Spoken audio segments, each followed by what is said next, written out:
In 18th century, it's about a voyage. An Englishman named Lemuel Gulliver. He used to go to the Lilliput where the people are only 6 inches, and the Brobdingnag where the people are giants, and the flying island Lilliput. It's a very super book about a voyage, how Gulliver gone to that place and living there.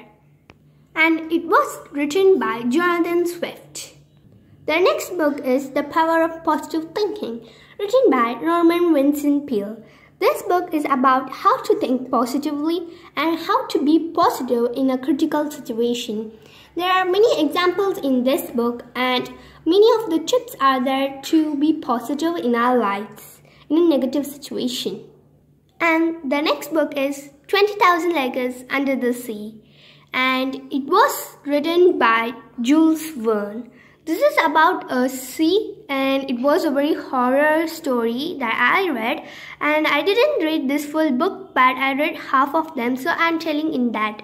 And it was the people will go to the underwater and discover different species in that, and they will discover about that. And this is about that, and it's a very super book, and it's a terrified story also. The next book is The Moby Dick.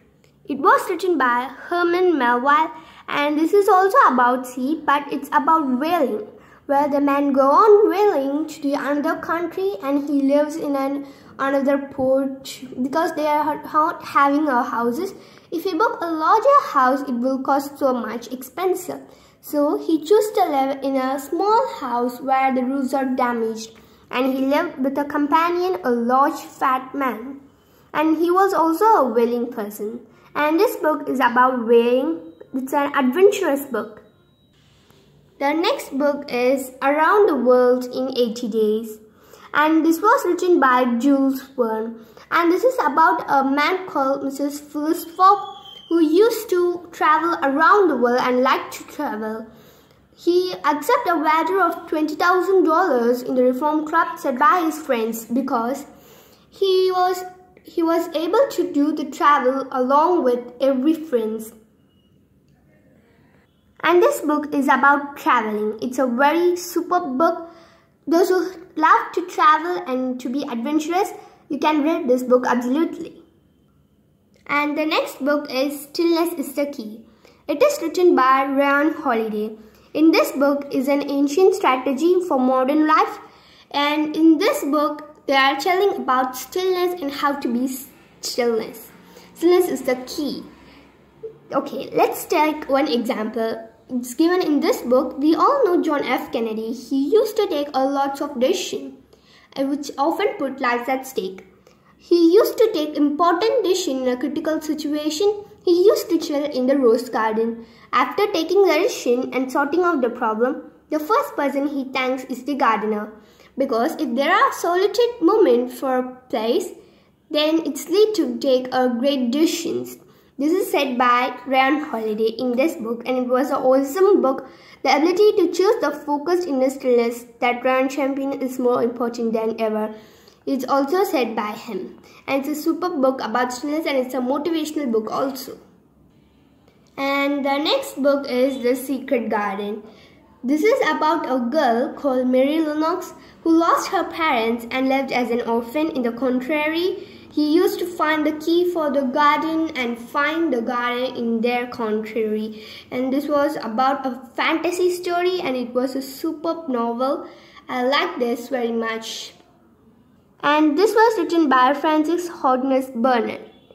The next book is The Ruskin Bonds, An Underground Walk. It is written by Ruskin Bond, and it's about an underground walk under the caves like that. And it was a horror and a terrified story. I like this story very much because Ruskin Bond's story is also very interesting and a superb novel. And I read Ruskin Bond's another book also, The Blue Umbrella, and it's also a super book that is a small book, and it's a big book, that Ruskin Bond's An Underground Walk. It's a horror story and a terrified story. The persons go into the caves and discover something new. And the next book is The Alchemist. It was my favorite book that I ever read, and this was about a boy who named Santiago. He used to do shepherding, and he used to have a dream that tells you have a treasure in the Egyptian side. But he didn't believe in that. He go to a woman who used to check the palms and tell the future. The woman told, you must go to the Egyptians and find the treasure, and you must give 1/10 of this treasure for my fees. She would tell like that, and he will meet an old man. It looked like a beggar, but he wasn't a king of Salem. The man also gives many advice to him, follow the omens. Then he used to go to the Egyptians. The Egyptians is in Africa, so he used to go to Africa first. And the wind will talk to him, the water will talk to him, the trees, the forest, everything will talk to him. Everything is favored to him. Like they follow the omens. And it's about a fabula about following your dreams. It was written by Paulo Coelho, and it was a super book, and it sold about 65 million copies.